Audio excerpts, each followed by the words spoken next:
Hello Nilufa, কি ব্যাপার? এই আমি তোমাকে বলছিলাম কি আর তুমি করলাটা কি? হ্যাঁ, স্যার, আপনি যে আমাদের এই সেকশনের দুইটা মেয়ের নাম্বার আপনি চেয়েছিলেন, এটা স্যার আমি ওদের বলছি, কিন্তু ওরা নাম্বার দেয় না। আমি যদিও বলছি আপনার কথা, কিন্তু ওরা স্যার এটা বিশ্বাস করে না, বুঝছেন স্যার।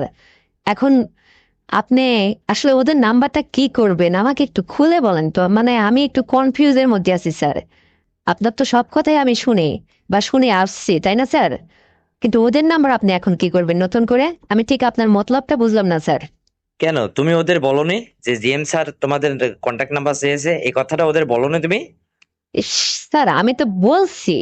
আপনি বিশ্বাস করেন না কেন স্যার? আপনি না হলে একসময় এই সেকশনে এসে ওদের সরাসরি আপনি জিজ্ঞেস করে দেখেন আমি বলছি কিনা। একটু বিশ্বাস রাখেন আমার উপরে। আর আমি ওদের বলছি বারবার করে যে বড় স্যার তোমাদের দুইজনের কন্ট্যাক্ট নাম্বারটা চেয়েছে। তো ওরা তখন বলে যে ঠিক আমি আপনার কথা বিশ্বাস করছি না। তো এই ক্ষেত্রে আমি এখন কি করব স্যার? ওরা যদি ওদের পার্সোনাল কন্ট্যাক্ট আমাকে না দেয়, আসলে আমাকে বিশ্বাস পাচ্ছে না যে আমি নাম্বারটা কাকে দিই বা না দিই, এরকম আর কি। তো স্যার, এর জন্য আমি আসলে দায়ী না, আমি তো আপনার কথা মানছি। এখন আপনি অন্যথায় ট্রাই করুন না স্যার। আর আপনি আমাকে যখন যেটা বলেন আমি তো শুনি।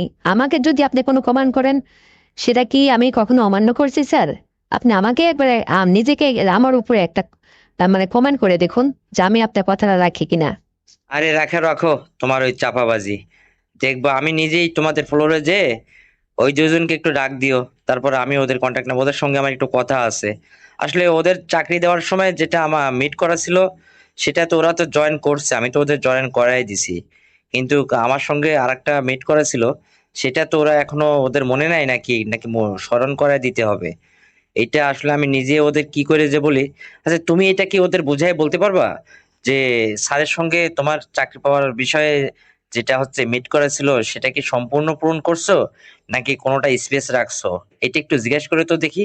তাহলেও বুঝতে পারবে যে আসলেই বড় স্যার তোমাকে কন্টাক্ট নাম্বারটা দেওয়ার জন্য বলছিল। এইটা একটু তুমি ওদেরকে একটু জানান দাও, বুঝছো? ঠিক আছে স্যার, আমি আগামীকাল আবার ওদের একটু কমান্ড করব। আর আপনি যা বললেন আমি ঠিক তাই বলবো ওদের। কিন্তু স্যার, একটু প্রশ্ন করি আপনাকে। হ্যাঁ নীলুফা, তুমি আমাকে কি প্রশ্ন করবা, করো দেখি। স্যার আমি বলছিলাম যে মানে ওদের পিছনে উঠে পড়ে লাগছেন কেন এত স্যার? মানে ওদের দিয়ে আপনি কি করবেন ওই দুইজনকে দিয়ে? মানে এটা ঠিক আমি বুঝলাম না। মানে ব্যাপারটা একটু আমাকে কি শেয়ার করা যায় না স্যার? তাহলে আমি তো জানেনই আপনার সমস্ত পার্সোনাল ব্যাপারগুলি আপনি আমাকে বলেন, বা আমার সঙ্গে আপনি যা করছেন সবই তো এই যাবৎ গোপনীয় আছে। তাহলে বলতে কোথায় সমস্যা স্যার? একটু বলেন তো শুনি আমি। নীলুফা, আসলে তোমাকে, হ্যাঁ, বিষয়টা একটু শেয়ার করার দরকার আমি মনে করি। কারণ দেখো, ওরা দুইজন চাকরি নেওয়ার সময় বললো যে স্যার, আপনার চাকরি নেওয়ার শর্ত সাপেক্ষে যা যা বলবেন আমরা তাই মানবো। তো বাস, আমি তো ওদের গত মাসে জয়েন করাই দিছি। এখন মানে ব্যাপারটা হলো যে, যেটা আসলে আমি তোমাকে বলতে চাচ্ছি, তুমি কাউকে কিন্তু এই কথা শেয়ার করবে না। মানে তোমার বেলায় যা ঘটছিল, মনে আছে তোমার? মনে থাকবে না কেন স্যার? আমি তো সবই জানি আপনি কি বলতে চাইছেন, বলুন স্যার তারপর। মানে তোমার বেলায় যা ঘটছিল, ঠিক ওদের বেলায় ওই রকম একটু মানে শর্ত ছিল, যেটা আসলে ওরা গ্যাপ রাখছে। সেই শর্তটা এখনো আমার সঙ্গে ওইটা ওরা সাক্ষাৎ করেনি, বুঝছো ব্যাপারটা? বুঝতে পারছো তুমি? মানে একটা গ্যাপ রাখছে, তো ওই জন্য আমার পার্সোনালে ওদের দুজনকে একটু আসতে হবে একদিন একদিন করে। আজকেও বা অন্য একদিনও, এভাবে দুজনের একটা দিন আমার সঙ্গে সাক্ষাৎ করা হয়ে গেলে ওদের শেষ ডিউটি। মানে এইটাই আর কি বলছিলাম, যেটা তোমাকে আসলে আমি বলতেই চাচ্ছিলাম না। তো বললাম আর কি, মানে তোমার সঙ্গে বিগত দিনে আমার যা হয়েছিল, যেভাবে তোমাকে চাকরি দিতে গিয়ে তুমি যা আমার সঙ্গে করছো, ওদের সঙ্গে তো এটা আসলে আমার মিট করা ছিল, কিন্তু ওরা তো আমাকে ধরা দিচ্ছে না। এইটাই আর কি, তাছাড়া কিছু না, বুঝছো? এটা খুব গোপন রাখবা কিন্তু। ও মাই গড!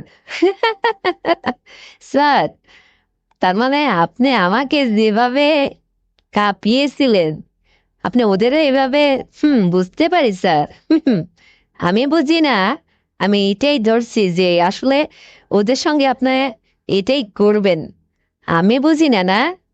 আমি যে ঘা খেয়েছি আপনার হাতে, হ্যাঁ আমি সারা জীবন বলবো না। আপনি যেভাবে ওই ইয়া করেন, আপনার হাতে যে একবার ওই ঠাপুনি খাবে সে সারা জীবন মনে রাখবে স্যার, বুঝছেন? আর ওরা তো এখনো যায়নি, যাক আগে তারপরে বুঝবে ঠেলা মাসের কয়দিন যায়। তো ঠিক আছে স্যার, এই বিষয়ে আমি আপনাকে সম্পূর্ণ হেল্প করব। যেহেতু আমি আপনার সঙ্গে একবার আয়নাঘরে গেছি, তো ওরাও একবার যাক একজন একজন করে, তাহলে কেমনটা বুঝবে ঠেলা পড়ে। তো ওদের আমি কিছু বুঝতে দেব না স্যার। আমি এ বিষয়ে ওদের যতটা যেভাবে পারি আপনার হাতে ধরাই দিব, এতে কোনো সন্দেহ নেই স্যার, ঠিক আছে? কিন্তু আপনার জন্য এতটুকু করবো স্যার, পরে আমার আবার কি লাভ হবে? মানে আমার জন্য কি স্পেশাল কোনো কিছু রাখছেন নাকি স্যার, নাকি শুধু শুধু? হুম। নীলুফা, তুমি তো আমাকে ভারী মানে জ্বালায় ফেলে দিলে। তুমি আবার এর মধ্যে নতুন করে কি আবেদন করছো? হুম। আমি না তোমার বস?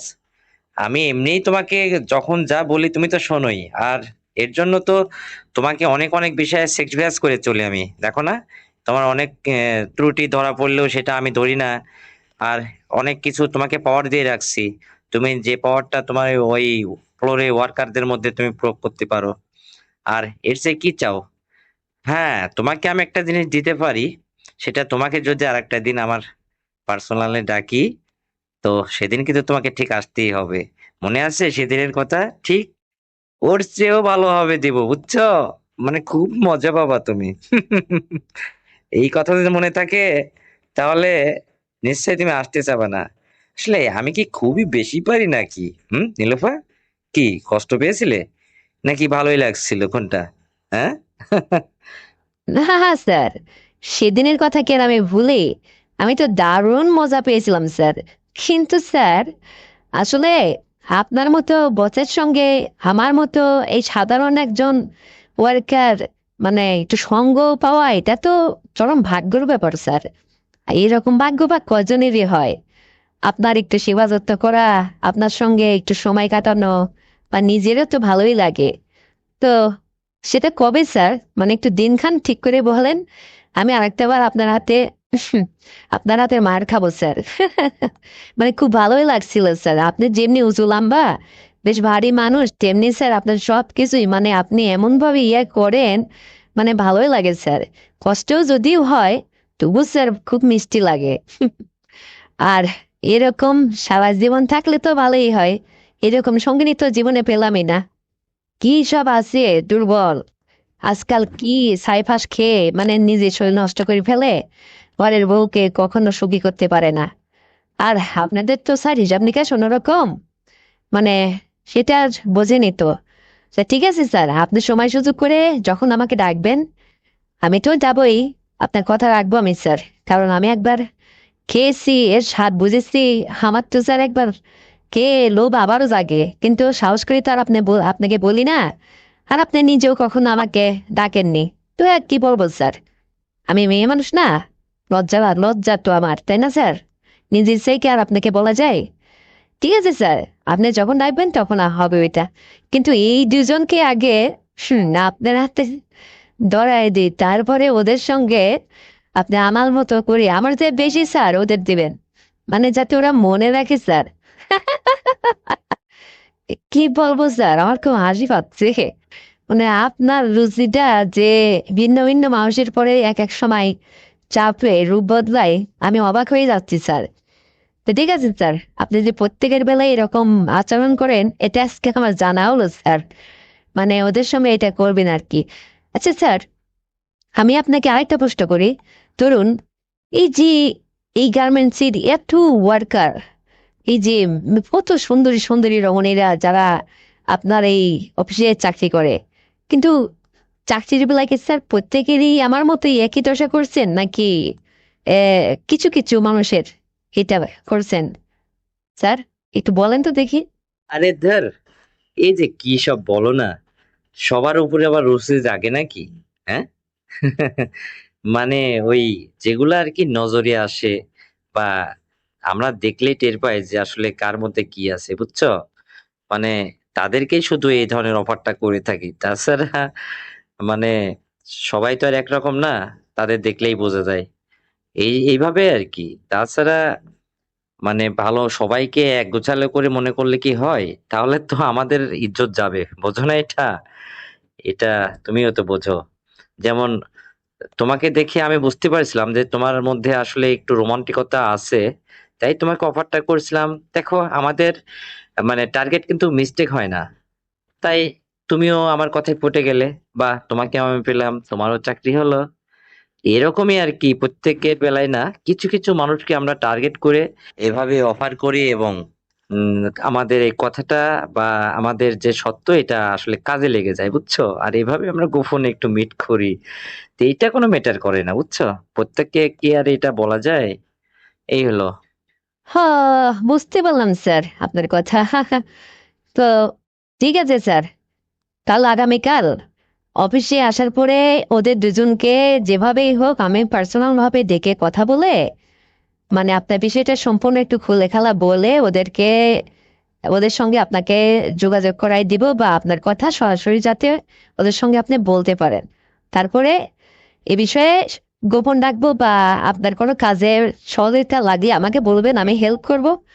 আপনার ইচ্ছাটা আপনি পূরণ করবেন। তো ঠিক আছে স্যার, রাখতেছি। আর আমার কথা হলো যে আপনার সুদৃষ্টি আমার উপরে রাখবেন স্যার। আর আপনি যখন যেটা বলবেন আমি যেন আপনার কথা মানতে পারি, এইটাই আর কি স্যার। তো ঠিক আছে স্যার, রাখতেছি। নাকি আর কিছু বলবেন স্যার? না না, কথা তো হয়েই গেল।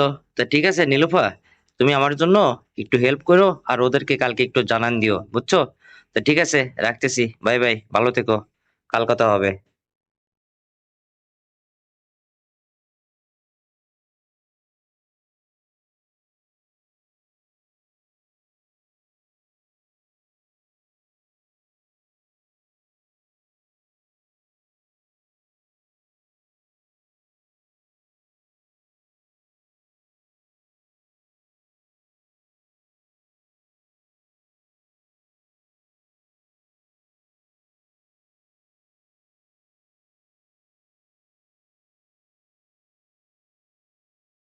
আমি কিছু বুঝলাম না, আপনি আমার সঙ্গে এরকম আচরণ করছেন কেন আব্বা? আপনি না আমার শ্বশুর? হ্যাঁ, আমি না আপনার ছেলের বউ? কেন আপনি আমার সঙ্গে যদি এইটাই করবেন, তাহলে শাশুড়িকে বাড়ি থেকে পাঠিয়ে দিলেন কেন?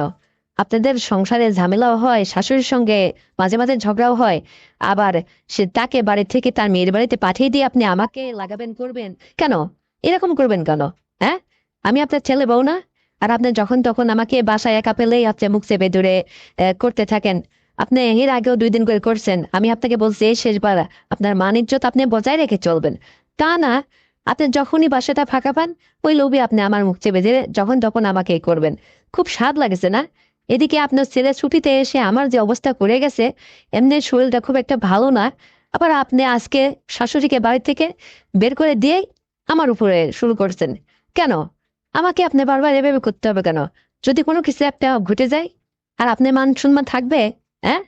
তো বন্ধুরা, আমার এই গল্পটি যদি আপনাদের একান্ত ভালো লেগে থাকে, তাহলে অবশ্যই আমার চ্যানেলটিকে সাবস্ক্রাইব করবেন, ভিডিওতে একটা লাইক দিবেন, আর শেয়ার করে অন্যকে দেখার সুযোগ করে দেবেন। আর হ্যাঁ বন্ধুরা, এই গল্পটি সম্পূর্ণ না শুনলে একদম মজা পাবেন না।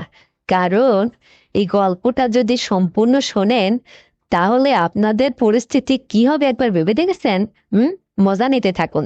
দেখুন কিভাবে আমার শ্বশুর আমার শাশুড়িকে বাড়ির থেকে রাগ করে বের করে দিয়ে আমাকে করেই ছাড়লো। তো চলুন বন্ধুরা, শুরু করা যাক আমার গল্পটি। তো বন্ধুরা, আমার শ্বশুর এবং আমার শাশুড়ির মধ্যে মাঝে মধ্যেই ঝগড়া হতো। আমি তখন ওই বাড়ির নতুন বউ। তো আমি তো তাদের মাঝে কোনো নাক গলাইতে পারি না, কারণ তারা আমার মুরব্বী, শ্রদ্ধাভাজন। আর আমার হাজবেন্ড, সে বাড়িতে 1 মাস পর পর আসে। সেও ঢাকাতে চাকরি করে, আর আমরা গ্রামে বাস করি। কিন্তু এই আমার শ্বশুরের উৎপাত দেখে আমার একদম ভাল লাগে না। কারণ আমার শাশুড়ি এবং শ্বশুর সম্পর্কের মধ্যে কেমন যেন একটা ফাটল দেখা যায়। কিছু থেকে কিছু হলেই আমার শ্বশুর আমার শাশুড়িকে যা তা বলে গালিগালাজ করে, মানে উত্তম মাধ্যম শুরু করে দেয়। আর আমার শাশুড়িও যেন খুব একটা জেদি মহিলা, একটু থেকে একটু হলেই সে রাগ করে তার মেয়ের বাড়িতে চলে যেত। আর এই ফাঁকে শ্বশুর আমাকে, মানে 2 দিন 3 দিন আমার শাশুড়ি যখন না আসতো, শ্বশুর আমার উপরে একটা চান্স নিত। মানে তার স্বভাবটাই যেন কেমন যেন একটা ছিল, আমি আসলে প্রথম দিকে বুঝে উঠতে পারতাম না যে সে তো আমার শ্বশুর। তো আমি তো বাড়ির তার ছেলের বউ, এখন আমার শাশুড়ি অসম্ভবে, তো সংসারটা আমাকেই দেখতে হবে। আমি তাকে রান্না বান্না করে খাওয়াইতাম, তার সেবা যত্ন যতটুকু করার দরকার ছেলের বউ হিসাবে আমি সম্পূর্ণটুকুই তাকে করতাম, বাবার মতো তাকে শ্রদ্ধা করতাম। কিন্তু আমার শ্বশুর যে এত বড় মানে ইয়া, সেটা তো আর আমি বুঝে উঠতে পারিনি। কিন্তু যখন আমার সংসার করার বয়স মানে 2 বছর হয়ে গেল, তখন দেখি আস্তে আস্তে, ও বাবা, আমার শ্বশুরকে নিয়ে গ্রামের মধ্যে মাঝে মধ্যে দু একটা জায়গায় এইরকম কেস হয়, মানে বিচার বসে, যেন ওই অমুকের বউয়ের দিকে তাকাইছে, অমুকের বউ বাথরুমের দিকে যাচ্ছে, গোসলখানায় আছে, সে নাকি ওকে মরে, এগুলা দেখার চেষ্টা করে। এই যে তার একটা খারাপ রিপোর্ট, এই রিপোর্ট গুলা আমি আসলে শুনে বুঝে ফেললাম যে আসলে আমার শ্বশুরটা কোন স্বভাবের। তারপর যখনই আমার শাশুড়ির সঙ্গে ঝগড়া হতো, আমার শাশুড়ি বাড়ি থেকে যদি তার মেয়ের বাড়িতে 1-2 দিনের জন্য হয়তো রাগ করে চলে যেত, তখন আমি তো বাড়িতে ফাঁকা, আর আমারও তো তখন বাচ্চা কাচ্চা হয়েছিল না। আর আমিও তো দেখতে শুনতে বেশ মোটা সোটা ভারী, উঁচু লম্বা। আমার শ্বশুরও তার, আমার হাজবেন্ড হচ্ছে আমার শ্বশুরের বড় ছেলে। তো আমার শ্বশুর যে খুব একটা বয়স্ক তাও না, জোয়ান মদ্দা মানুষ। তো আমাকে বাসাতে একা পেলে আমার শ্বশুর কেমন যেন একটু স্বভাব করতে হয়েছে, এটা আমি আসলে কিছুটা অনুমান করতাম যে তার মধ্যে আসলে কি বইছে, সে আমাকে কিছু একটা বলতে চাই। আমি যখন বাথরুমে গোসল করতে যাইতাম দুপুরবেলা, সে বাড়ি থেকে বের হতো না। ও বাবা, সে দেখি উকি মেরে, মানে আমাকে ওই ভাঙা টিনের বেড়া, সে ফাঁক দিয়ে মানে দেখার চেষ্টা করতো বা দেখতো। এখন উপর আল্লাহ জানে যে তার মনে কি আছে, মানে আমি চেঞ্জ করলে তখন সে দেখার চেষ্টা করতো বা দেখতো। তো দেখি তার মন মেজাজ স্বভাব আমার উপরে ক্রমেই কেমন যেন একটা ঘনিষ্ঠতা, বা আমাকে সে কিছু একটা করতে চাইছে, বলতে চাইছে। এইটা তো আর আমার বুঝার বাকি নেই। তো আমিও মানে মনে মনে ভাবতাম যে দেখি মুরব্বির বেটা, তুমি আমাকে কি করো আর কি বলো, আমি তোমার শেষ দেখে ছাড়বো।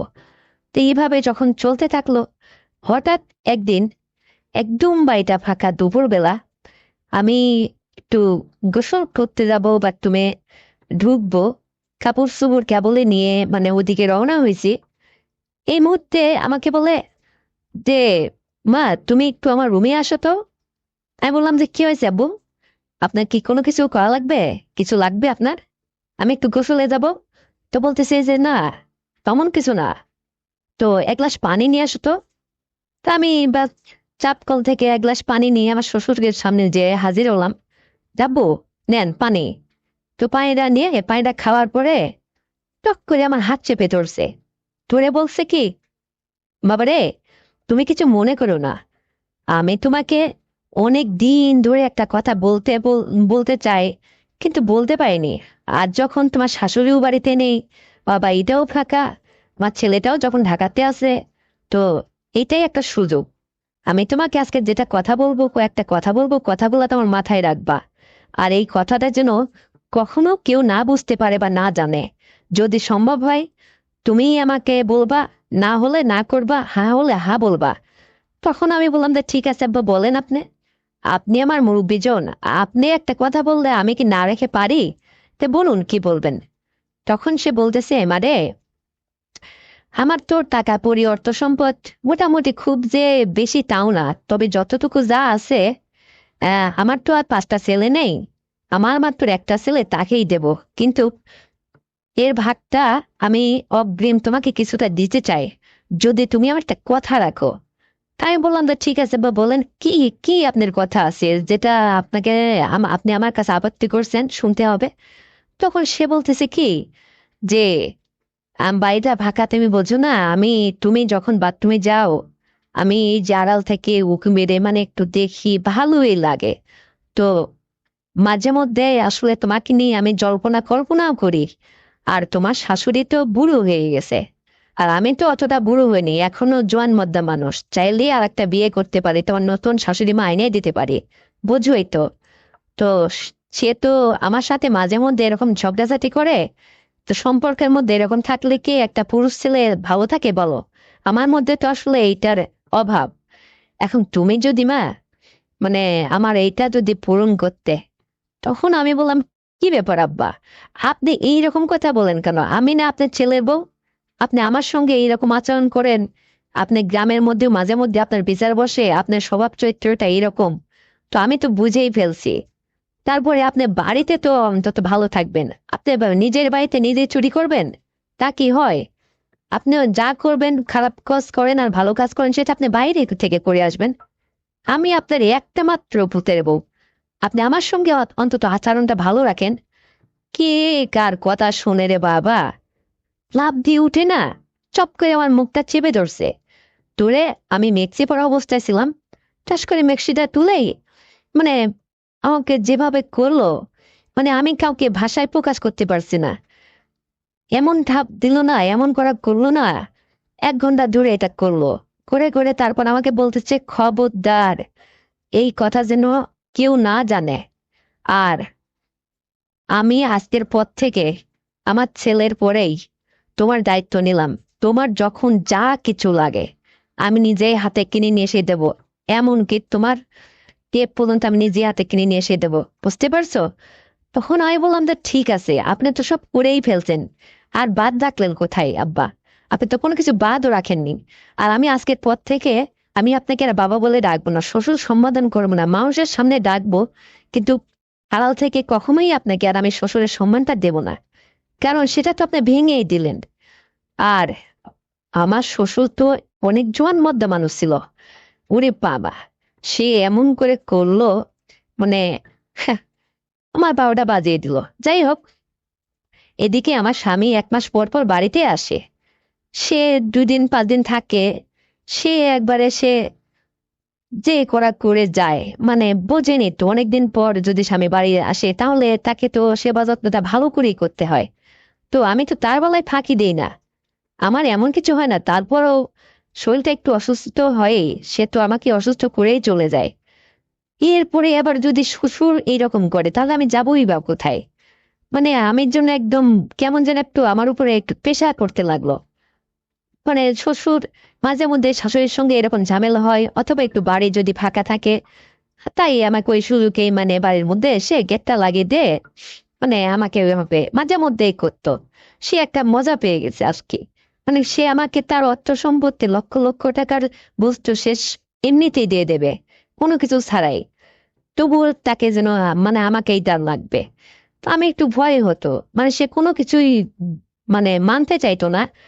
আমার মনে হতো কি যে কখন যেন কি হয়, মানে বাবুটা হলে সমস্যা, বা মানুষ কি বলবে, এলাকার মানুষই বা কি বলবে, আবার যদি এই কথাটা কেউ জেনে যায় তাহলে কি মানিজ্য থাকবে আমাদের? এইটা মনের মধ্যে মাঝে মধ্যে ভাসতো। আবার এই কথা আমি কাউকে শেয়ারও করতে পারছি না, এটা কি বলা যায়? হাজার হলো তো আমি তার পুতের বউ, সে আমার শ্বশুর, এটা মান ইজ্জতের ব্যাপার। আর এই কথা যদি আমি ফ্লাশ করে দেই তাহলে তো তার সংসারে আর আমার থাকাই হয় না।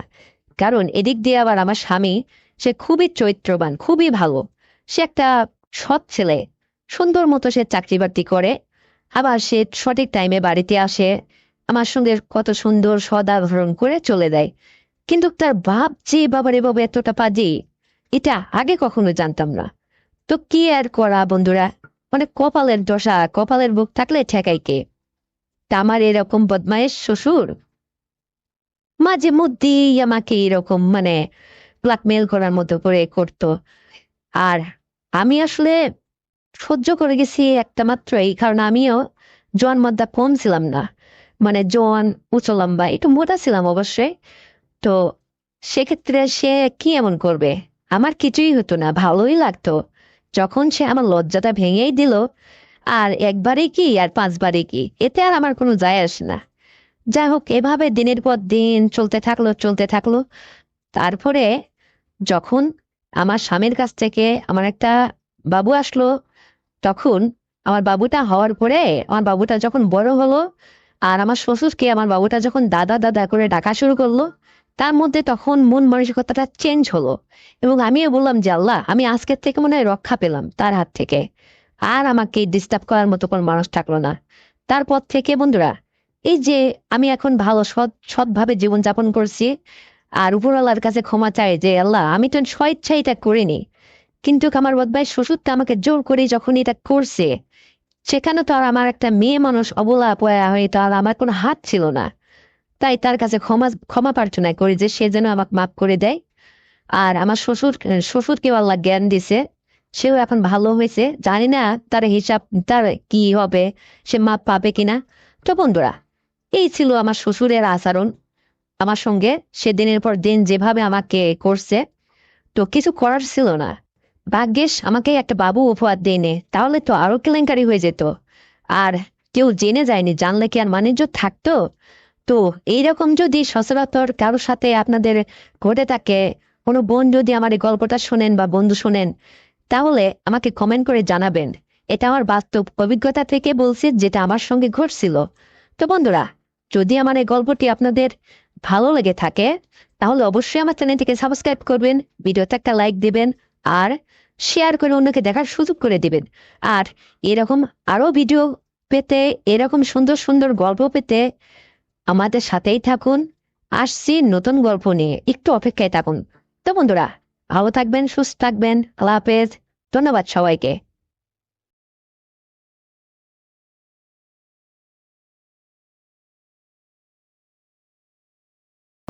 জামাই বাবাজি।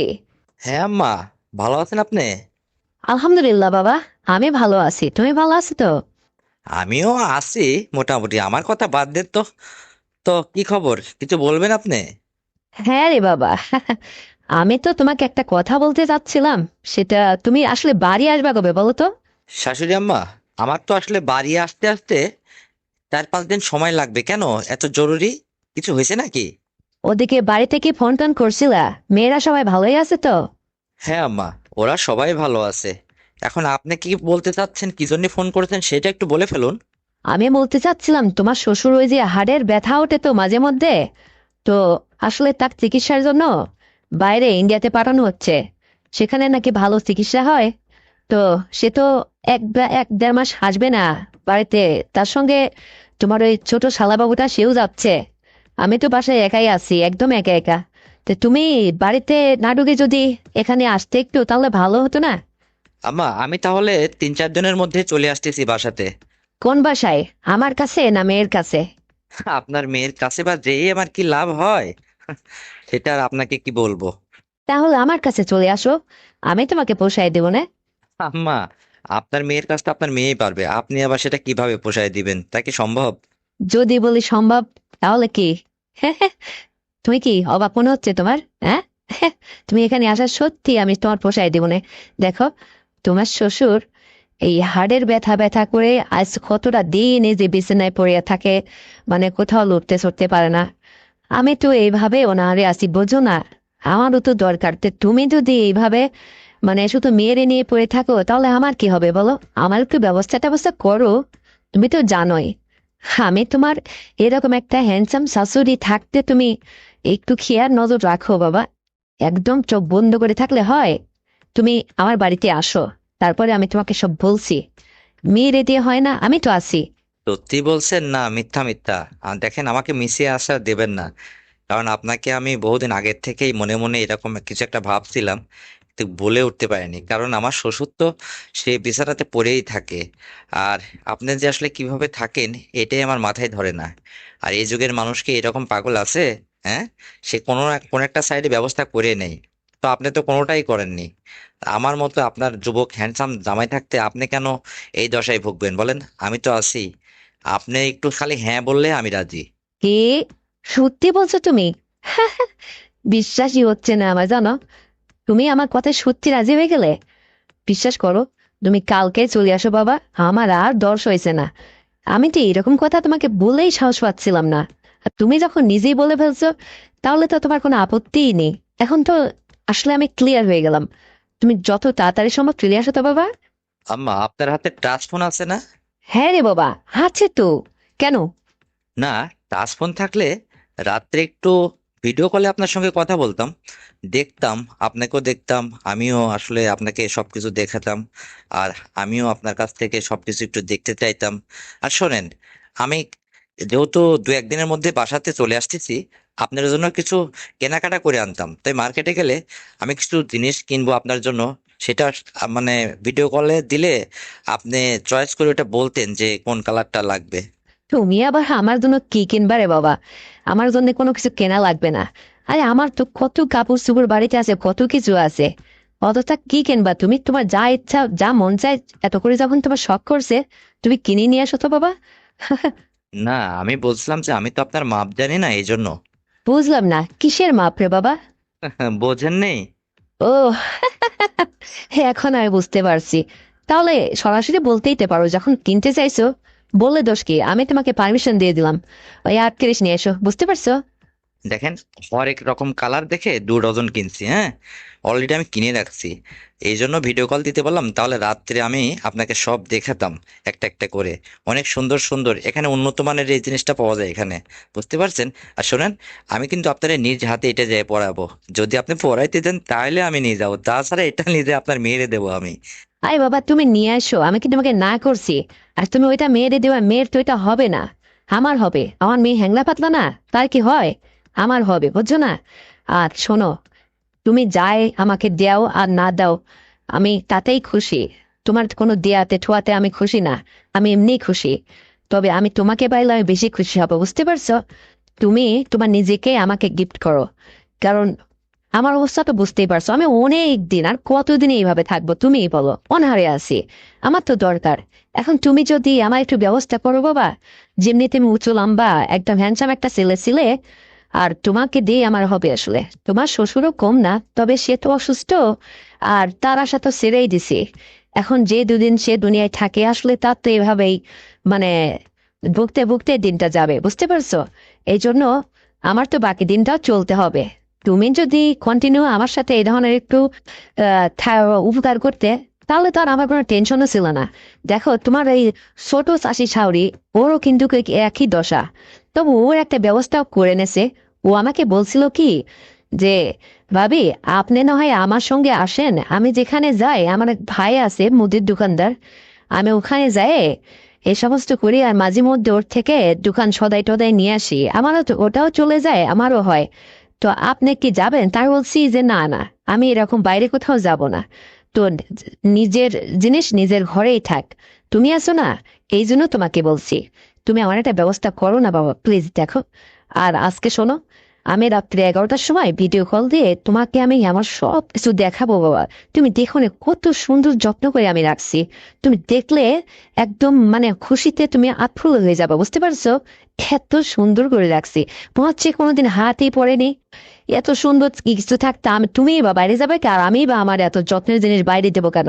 তুমিই বলো। আচ্ছা, এই সমস্ত লোভ দেখিয়ে আবার অন্য কোনো মতলব নেই তো আপনার? আরে না রে বাবা, তুমি বিশ্বাস করো না কেন? আচ্ছা, বুঝলাম, তুমি তোমার মনের মধ্যে তুমি বিশ্বাস আনতে পারোনি, ভালো কথা। তবে তুমি আজকে 10টা 11টার দিকে সবাই যখন ঘুমিয়ে পড়বে, তুমি তখন আমাকে ভিডিও কল দাও। আমি তোমাকে আজকে একদম পায়ের থেকে মাথা অব্দি সুন্দর করে তোমাকে আমি সেজে গুজে সুন্দর করে তোমার সামনে আমি নিজেকে প্রেজেন্ট করব। তখন হবে তো? তখন দেখো তুমি যেভাবে দেখতে চাইবে, মানে তুমি যেভাবে চিৎকার, যেভাবে যেভাবে আমাকে দেখতে চাও, আমি সেভাবে আমি তোমাকে দেখাবো। আর আমিও তোমাকে জানো দেখবো। তোমার সবকিছু কিন্তু আমাকে দেখাতে হবে, কথা দাও। আমার ভীষণ ইচ্ছে করতে, জানো, আমি কতদিন এই সমস্ত কোথাও পাইনি, জোটে না আমার, কি করব, দেখতে পাইনি, মন চায় না বলো? ছেলেরা তো মন চাইলে যেখানে খুশি সেখানে যা ইচ্ছা তা করে বসে, কিন্তু আমার কি উপায় হবে বলো? এই জন্যই তো তোমার কাছে বলতেছি বাবা, যে ঘরের জিনিস বাইরে যাবে কেন? আর নিজের যত্ন করা জিনিস নিজের ছেলেরা নাই দিনের পর দিন খাক চলুক, হ্যাঁ? আমি কি আর ওই শ্বশুরের মতো অত উপকার করতে পারবো ওইভাবে, হ্যাঁ? আরে ধ্যার বাবা, তুমি তার চেয়েও বেশি পারবা। বোঝে না পাগল ছেলে, তুমি তার চেয়েও বেশি পারবা। আরে তুমি চিৎ কাট উপর যেভাবে তুমি মানে আমাকে বলতে বলো, যেভাবে করবা ইচ্ছা, তুমি তাই করো তো। আমি তোমার জন্য প্রস্তুত। মানে তুমি আসবে, তোমাকে সুন্দর করে রান্না বান্না করে খাওয়াবো, আদর যত্ন করবো, সমস্ত কিছু, তোমার যেন কোনো কিছুর অভাবই থাকে না। আর তুমি আমাকে পাইলে আমার মেয়েকে আবার ভুলে যেও না রে বাবা। কারণ আমি একদম পারদর্শী, ওরছে আমি তোমাকে বেশি সুন্দর করে মানে আদর যত্ন করবো, বুঝতে পারছো? হ্যাঁ। আম্মা, আমার তো ইচ্ছে করতেছে আমি কালকেই চলে আসি। আরে বাবা, তুমি আও, তোমার যখন খুশি খুব শীঘ্রই চলে আসো, দেরি করো না। আর আসলেই আমাকে কিন্তু এখানে মানে নিয়মিত সময় দিতে হবে, কারণ আপাতত দেখো আমি কতটা দিন এভাবে অনাহারে আছি। আপাতত কমপক্ষে একটা সপ্তাহ তোমার মানে ইয়া সঙ্গ পাইলে মানে আমার হবে, তার আগে কিন্তু ও এক দুবার আমার হবে না, বুঝতে পারছো? হ্যাঁ হ্যাঁ, তো কি করে যে মুখ ফসকে সব বলেও ফেলতেছি, মানে মুখে কিছু আটকাচ্ছে না আমার।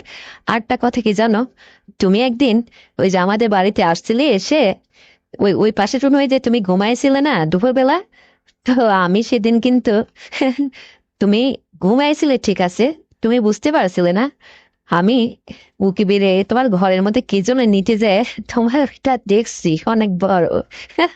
সেদিন থেকেই আমার খুব ভালো লাগেছে জানো, আমার ওইটা নিতে মন চায় জানো।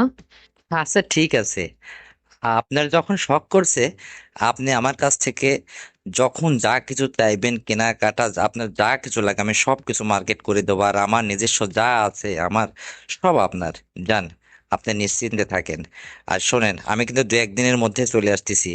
ওই এসে যেন আবার দেখি না যে ওই একবারে আপনার আর ওই কোনটা আবার তুমি বাড়ি থেকে ঘুরে এসো। আমি কিন্তু 7 দিন বাড়িতে যাব না, আপনার ওখানে আমি 7টা দিন থাকবো। আর এই 7টা দিন কিন্তু সকাল বিকাল রাত নেই, যখন আমার যখন যা লাগবে আমিও আপনার দেখে নেব যে আপনি কতটা ইয়ে করতে পারেন, বুঝতে পারছেন? আপনার আমি শেষ দেখে তারপরে আসবো। কমপক্ষে 7টা দিন হলে হবে তো? আরে বাবা, হবে না মানে? অবশ্যই হবে। আমার যে কি খুশি লাগতেছে জানো, তোমার সাথে কথা বলতে লাগলেই তো আমার এত ভালো লাগতেছে, আর ওদিকে যে কি হচ্ছে আমি তোমাকে বুঝাইতে পারবো না রে বাবা। জোয়ার উঠছে। শোনো, তুমি সত্যি বলছি, খুব দ্রুত চলে আসো, কাজকর্ম সেরে দ্রুত চলে আসো, আর বাড়িতে ফোন করে বলে দাও যে শ্বশুর অসুস্থ, তো আমি শ্বশুর বাড়িতে গেছি, এদিকে আমার এই কথাটা আমার মেয়েকে বলে দাও, বুঝছো? বলে তুমি চলে আসো। আসলে, আরে তুমি যখন রাজি আছো, তার আজ আর কাল আর সকাল আর বিকাল আর রাত কি, যখন সুযোগ পাবো যখন হবে তখনই হবে। আর তোমার শ্বশুর ইন্ডিয়া চলে গেলে তো তখন 1-1.5 মাসটা তোমার এখানেই থাকতে হবে। তুমি বাড়িতে মেয়েকে বলেই আসবা, সমস্যা নেই, ও তো আর এত কিছু বুঝবে না, বুঝতে পারছো? আর আমারও হবে, তোমারও হবে। দেখো রে বাবা, তুমি জীবনে নতুন কি একটা পাইছো, তুমি তখন বুঝবা, আমি তোমাকে গ্যারান্টি দিয়ে বলতে পারছি, বুঝতে পারছো? দারুণ কিছু একটা তোমাকে আমি প্রেজেন্ট করব। আমার হাতের সুন্দর রান্না খাবা তুমি, আমার আদর যত্ন, মানে সব কিছু দিয়ে আমি তোমাকে মনে করো সুন্দরভাবে আমার কাছে আটকে রাখবো, বুঝতে পারছো? হ্যাঁ, তো ঠিক আছে, রাত্রে শোনো, আমি এখন রাখতেছি, একটু কাজকর্ম আছে, তোমার শ্বশুরের ওদিকে একটু ঠিকঠাক করে ইয়ে করে দিতে হবে তো। তো ওই রাত্রে 11টা বা 10:30 বা 12টা, মানে যখন তুমি একটু, যত রাত গভীর হয় তত ভালো হয়, তুমি এই টাইমে আমাকে একটু ভিডিও কল দিও বাবা। আমার রুমে তো কেউ থাকে না, আমি একা একা, তো আমার সবকিছু তোমাকে আমি দেখবো। আর আমার সবকিছু তোমাকে আমি দেখাবো না, তুমি দেখো না, কতদিন তুমি আমাকে দেখো না, শাশুড়িকে দেখতে হয় না মুখে না, হ্যাঁ? দেখো না, আমার এখনই কেমন যেন লাগতেছে, গোড়ার ডিম। তুমি তাড়াতাড়ি চলে আসো কিন্তু, তা নাহলে আমার ভালো লাগবে না। আচ্ছা, তো ঠিক আছে, রাখবো। আচ্ছা ঠিক আছে, রাখেন। আমি একটু ফ্রি হলে অনেক রাত্রে আপনাকে ভিডিও কল দিব। আমিও আমার রুমে একাই আছি, সমস্যা নেই। আমার এই রুমের যারা কাজের লোক ছিল তারা সবাই বাসায় চলে গেছে, দেশের বাড়িতে। তো ঠিক আছে, রাখতেছি। ভালো থাকবেন। তো বন্ধুরা, আমার জামাই আর আমার এই সংলাপটি শুনে আপনাদের কতটুকু ভালো লেগেছে একটু কমেন্ট করে জানাবেন অবশ্যই। আর আমার চ্যানেলটিকে সাবস্ক্রাইব করবেন, ভিডিওতে একটা লাইক দিবেন, আর শেয়ার করে অন্যকে দেখার সুযোগ করে দিবেন। আর হ্যাঁ বন্ধুরা, সবাই নিজের যত্ন দেবেন। আবার আগামীকাল নতুন গল্প নিয়ে আসছি। আল্লাহ হাফেজ।